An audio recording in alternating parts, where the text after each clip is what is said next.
할렐루야.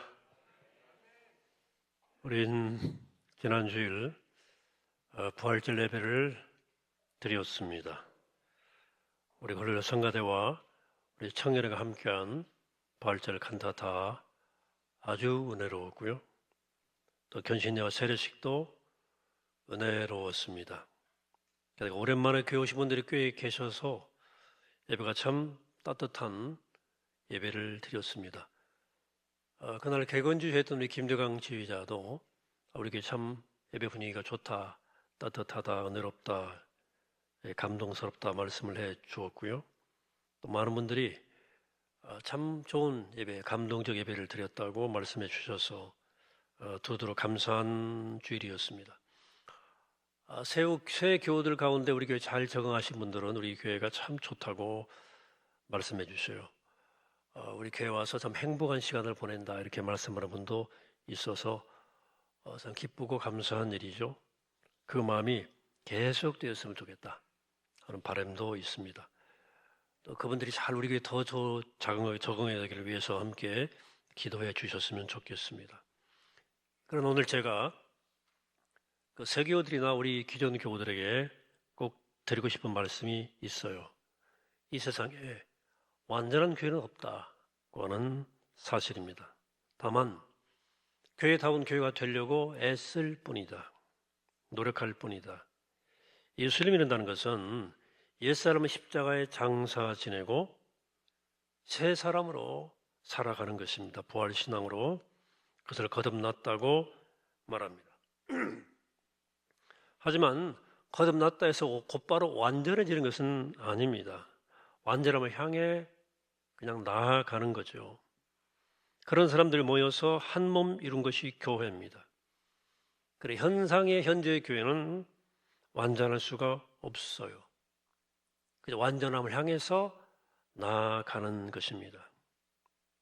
예수 안에서 거듭났다고 해서 그 인간적 연약함을 완전히 벗어날 수는 없습니다.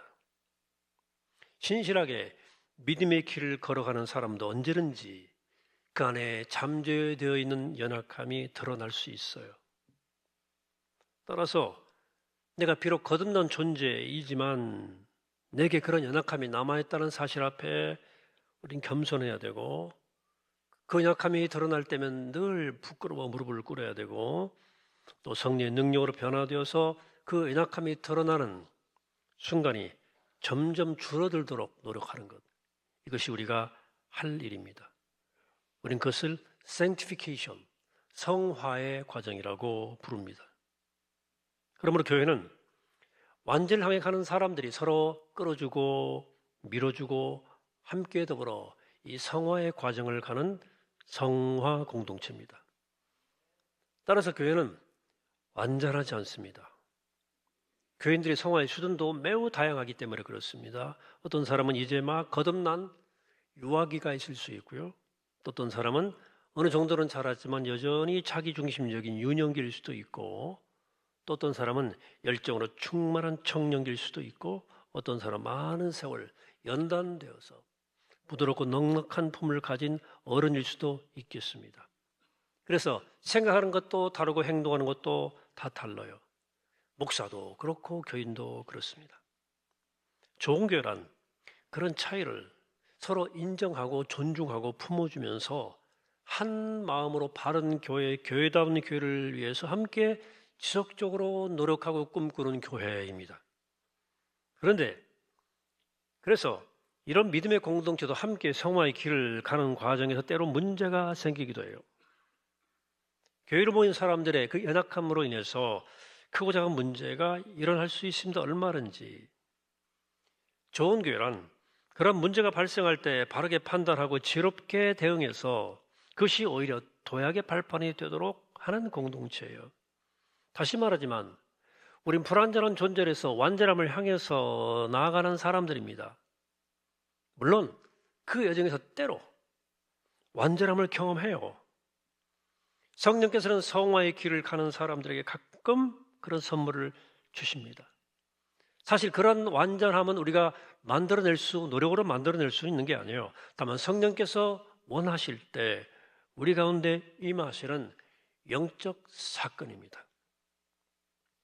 이걸 믿음의 여정을 신실하게 온전하게 걸어온 노력해온 분들은 이것이 무엇을 말하는지를 조금 짐작은 할 거예요. 예배드릴 때, 말씀을 읽고 깊이 묵상할 때, 기도할 때, 삶이 무너져서 깨어진 자리에서 서로 붙잡고 부둥켜 안고 울면서 기도할 때 우리 안에 있던 연약함이 사라지고 오직 거룩함만이 오롯이 남는 그런 순간이 있습니다.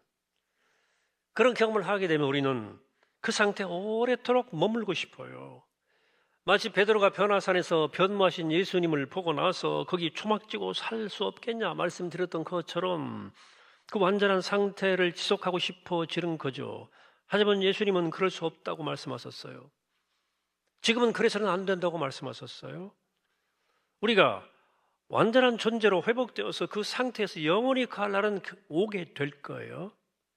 예수 그리스도께서 영원한 왕으로 다시 오실 때가 바로 그날이에요. 그 이전까지는 우리는 성령께서 간혹 선물로 주시는 그 완전함의 순간을 경험할 뿐이에요. 근데 그런 상태를 경험하면 영적인 갈망이 더 깊어지게 돼요. 강해지고. 그리고 그 완전함의 상태가 영원히 지속되는 그날을 더욱더 갈망하게 됩니다. 교회도 마찬가지예요. 교회로 이루어지는 살다 보면 이렇게 천국이 임한 것 같은 순간이 우리 가운데 있습니다. 우리가 만드는 게 아니고 성령께서 원하실 때 혹은 우리가 그런 조건을 갖출 때 선물로 주십니다. 모든 교우들이 한 마음 되어서 뜨겁게 예배할 때, 우리가 사랑으로 묶여 한 마음으로 어떤 문제를 놓고 기도할 때, 혹은 전심을 다해 마음으로 영으로 찬양할 때, 혹은 주님의 사랑에 붙잡혀 어떤 일을 함께 뜨겁게 헌신할 때, 그때 그런 일이 일어납니다. 그런 순간이 찾을수록 교회는 점점 더 거룩해집니다. 그러나 선물로 찾아온 그 천국을 순간을 영원히 붙잡아 두지는 못해요. 새하늘과 새 땅이 임하는 날까지 우리는 간혹 주어지는 성령께서 주시는 그 완전함을 선물로 맛보는 것에 만족할 수밖에 없습니다. 그런데 이런 순간이 중요한 것은 이런 순간을 경험하게 되면 간혹 교회에서 좀 인간적 연약함이 드러나더라도 교회는 크게 흔들리지 않을 수 있습니다.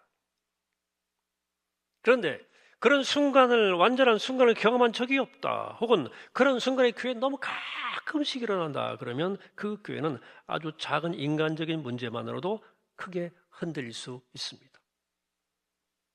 사도행전을 보시면 첫 4장까지는 예루살렘에 임했던 천국 같은 교회 이야기가 기록되어 있습니다. 오순절 성령의 강림 사건이 워낙 강력했기 때문에 그 은혜를 입은 사람들이 그 은혜가 깊어서 영적 완전함의 상태를 상당히 오래 지속되었던 것 같아요. 초대교회는 그 충만한 성령의 은혜로 짧은 순간에 상당한 높은 수준의 거룩함을 도달합니다. 그래서 그들이 모인 그 초대교회 공동체에서 놀라운 일들이 일어났다고 사도행전 2장과 4장은 기록해주고 있어요. 놀라운 일이 일어났죠. 유무상통하고 날마다 떡을 떼고 예배드리고.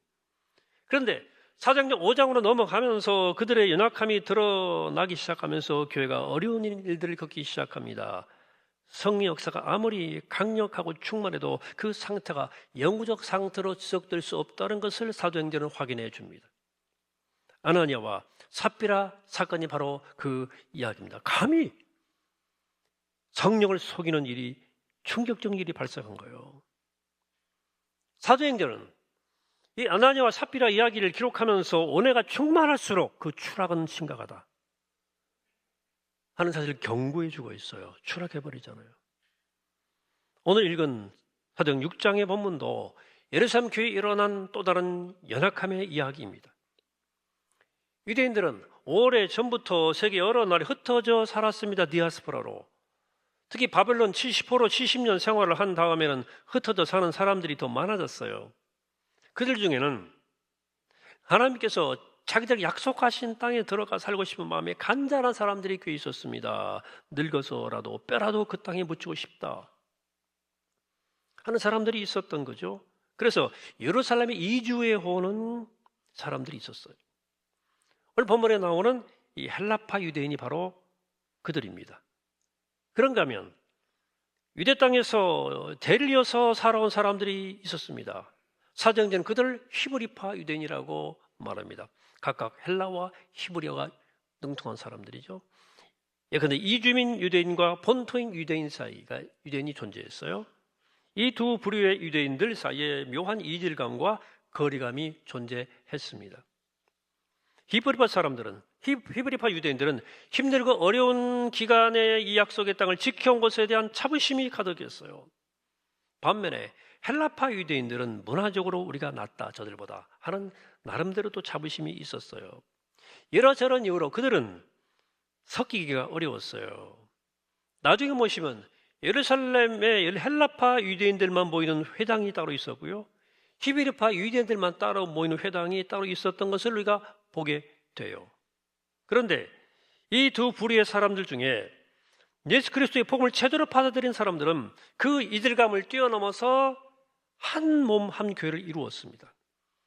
바울이 말하기를 예수 그리스도 안에는 이방인과 유대인, 여자와 남자, 주인과 종이 따로 없다고 하나라고 말했었는데 그 말이 예루살렘 교회에서 이루어졌던 거예요.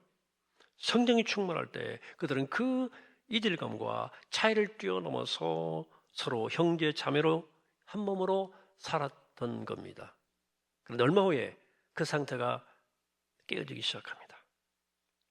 사도들이 어려운 사람들을 구제하는 과정에서 헬라파 유대인들을 소홀히 한다는 불평이 막 커진 거예요. 이 불평이 커져서 나중에 사도들의 귀에까지 들어갑니다.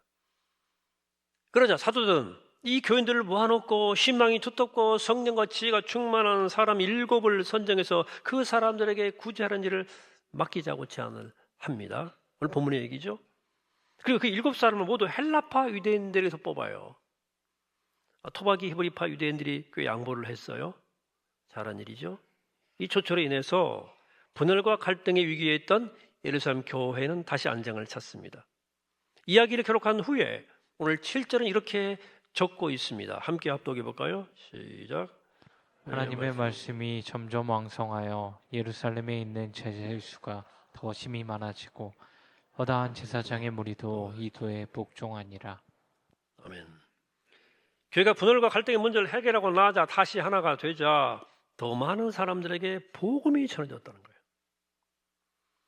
사실 교회는 사람들이 곳이기 때문에 위기가 오는 것은 사실 이상한 건 아닙니다. 사람들이 모이면 다 그런 거예요. 교회는 언제나 환난과 시험을 당할 수도 있어요. 다만 교회 지도자들과 교인들이 그 환난과 시험을 믿음으로 해결하는 게 중요하겠죠. 그렇게 될 때 그 공동체는 환난과 시험을 통해서 한 단계 도약합니다. 바로 그 진리를 사도행전 우리에게 오늘 그 이야기를 전해주고 있는 것입니다. 그러니까 믿는 한 사람 우리 한 사람 한 사람도 믿는 우리가 모여서 한 몸을 이룬 교회도 양면성이 있어요. 여러분, 기독교 신앙의 가장 중요한 특징 가운데 잊지 말아야 할 것은 우리의 신앙의 양면성입니다. 믿음 안에서 우리에게 일어나는 변화가 한 면이 있고 아직도 일어나지 않은 옛사람 모습이 또 다른 면이죠. 이 두 가지가 면이 우리 모두에게 있어요. 근데 이 둘 중 하나를 무시하면 문제가 와요. 저 역시 한편은 하나님의 자녀로 거듭났다고 고백할 수 있고 성령의 능력으로 변화되어 왔습니다. 그러나 아직도 여전히 완성이 이르지 못한 모습들이 있어요. 그렇기 때문에 저에게도 우리에게도 이미 변화되어 생겨난 거룩함도 있지만 아직 변화되지 못한 연약함이 있어요. 그래서 변화된 면만 보면 내가 제법 상당한 수준에 와 있다고 자부할 수 있지만 변화되지 못한 모습을 보게 될 때면 내가 정말 거듭났나? 신자가 맞나? 질문하게 돼요. 그래서 우리가 영적 성장과 변화를 계속하려면 이 둘 중 어느 한 면에 사로잡히지 말고 나에게 이미 일어난 변화를 보면서는 감사하고 또 아직 내 안에 남아있는 변화되지 못한 것들을 고치기 위해서 노력을 해야 되는 거예요. 여러분, 교회도 마찬가지입니다. 양면성을 가진 사람들이 함께 모여서 한 몸을 이루었기 때문에 교회도 양면성이 있어요. 교회 안에는 성령께서 역사하지 않고는 일어날 수 없는 일들이 일어나요. 교회 안에서. 그런 일들을 경험하면서 교회는 거룩한 사랑의 공동체로 변화되어 가는 거예요. 하지만 교회로 모이는 사람들의 연약함 때문에 때로 문제를 만들어낼 수 있습니다. 교회로 이미 일어난 변화만을 보면 주님이 정말 우리 가운데 살아계시구나라고 고백할 수 있지만, 하지만 교회에서 일어나는 연약한 모습들을 보게 되면 때로는 교회가 세상과 다를 게 뭐냐? 라고 묻게 되는 거죠. 자, 오늘 우리가 얘기를 통해서 명심해야 할 것은 바로 교회가 가지고 있는 이 양면성입니다. 우린 지난주에 예배를 통해서 또 교제를 통해서 우리 교회 안의 연약함이, 인간적 연약함은 좀 잦아들고 성령께서 만들어주시는 놀라운 능력의 사랑과 능력을 우리는 확인했어요. 참으로 감사한 일들이죠. 그렇다고 해서 우리에게 인간적 연약함이 없는 게 아니에요.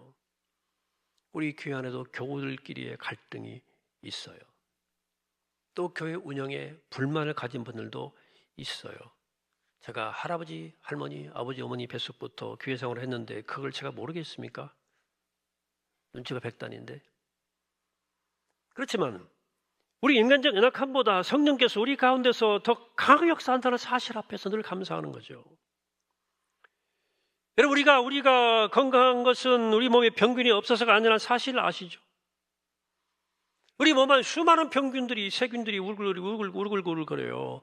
또 하루도 여러 것을 접촉하면서 수많은 세균을 접촉하고 받아들여요. 하지만 그럼에도 불구하고 우리가 건강한 이유는 뭐예요?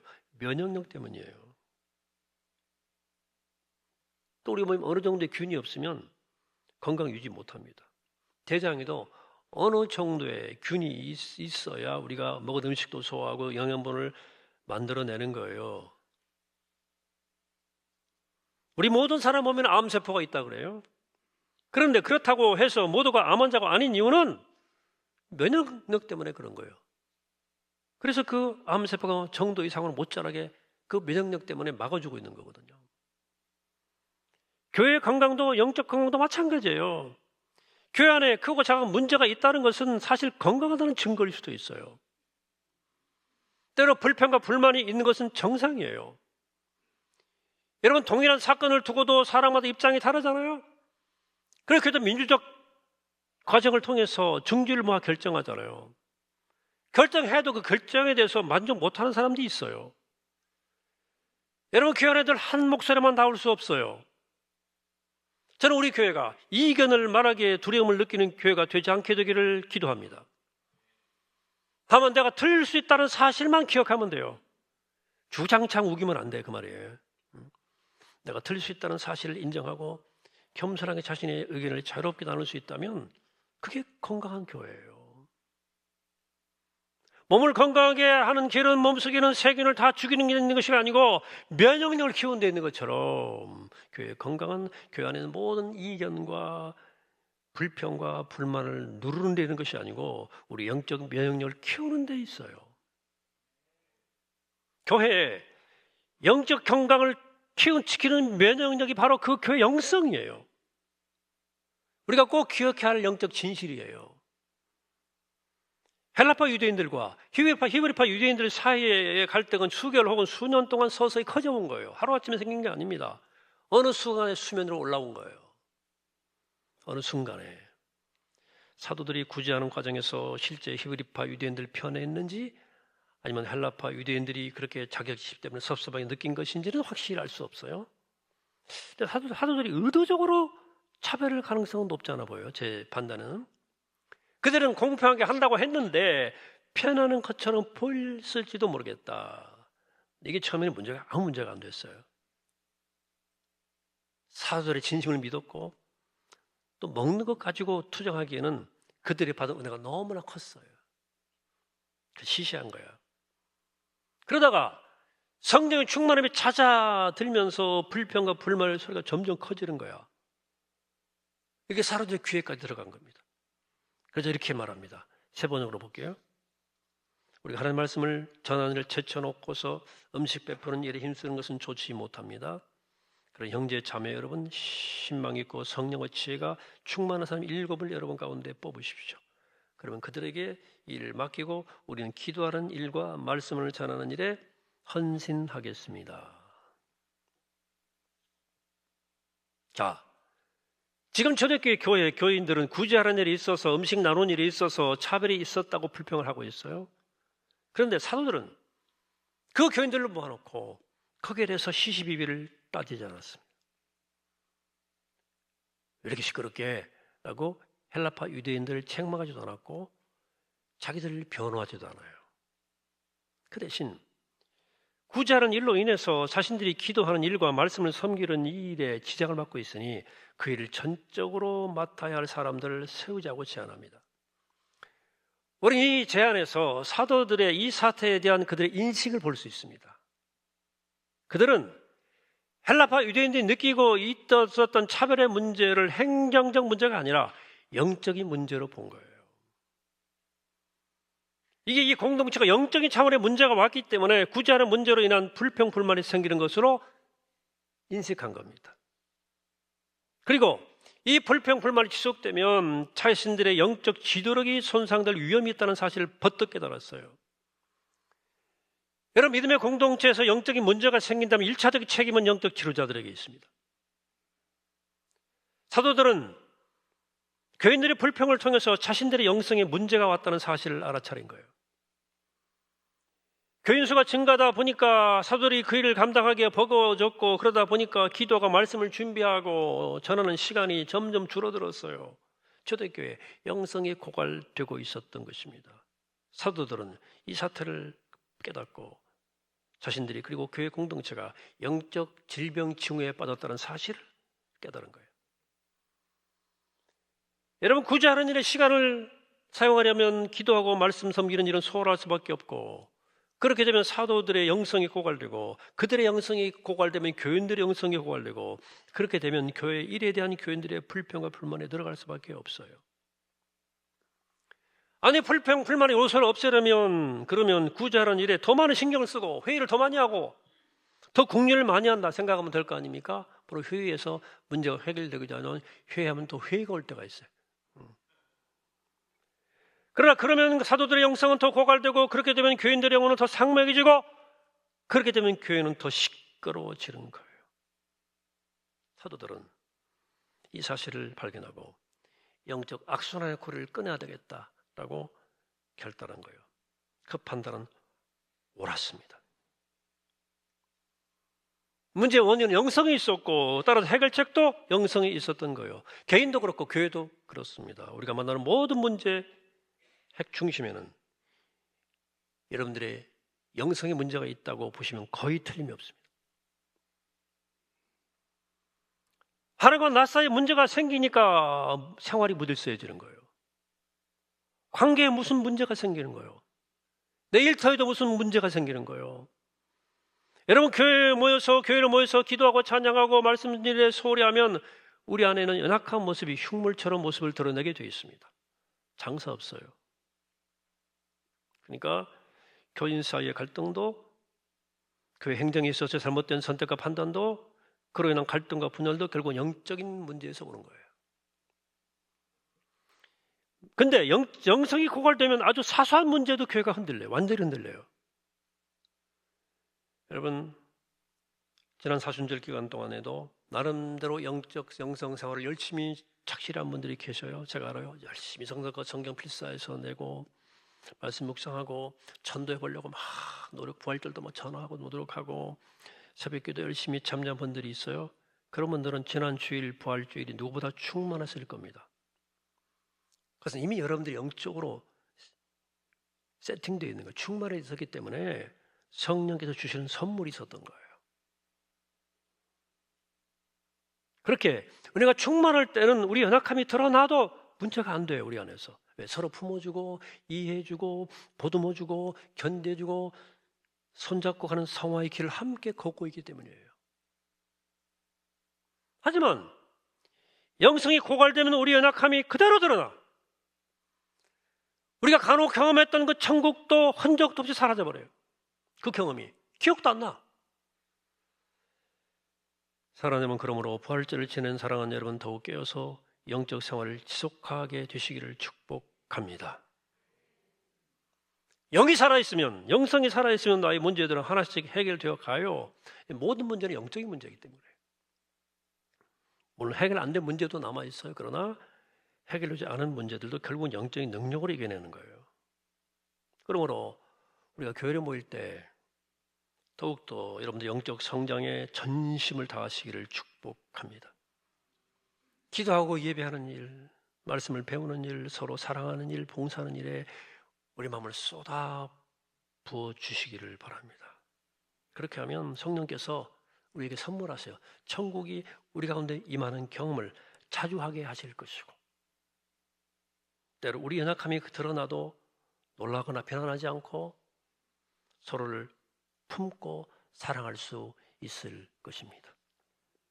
그러므로 언제나 우리 안에 성령께서 임재하시도록 우리 모두가 성령 충만에 힘쓰게 되기를 바랍니다.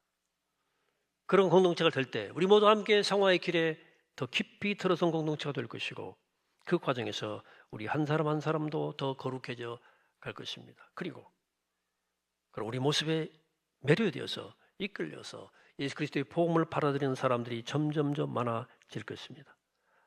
바로 이 은혜가 우리 교회와 여기 우리 모두에게 함께하기를 이 시간 주의 이름으로 간절히 축원합니다. 기도하겠습니다. 하나님, 이 부활의 계절에 우리가 더욱더 깨어서 하나님께 깊이 뿌리내릴 수 있도록 우리의 모든 삶의 관심의 중심을 하나님께 두고 말씀에 두고 신실하게 성화의 길을 걸어갈 수 있도록 인도하여 주시옵소서. 우리 가운데 그 영적 완전함의 순간이 더 자주 경험될 수 있도록, 하늘의 신비로운 기쁨을 자주 경험할 수 있도록 우리를 도와주셔서 하나님께 온전히 맞춰줘서 우리 삶 가운데 모든 어그러진 것들이 바로잡히도록 우리 가운데 충만케 하시고 능력으로 함께 하시고 말씀으로 함께 하시고 진리 가운데 우뚝 서게 하여 주시옵소서. 감사드리옵고 예수 그리스도 이름으로 기도합니다. 아멘.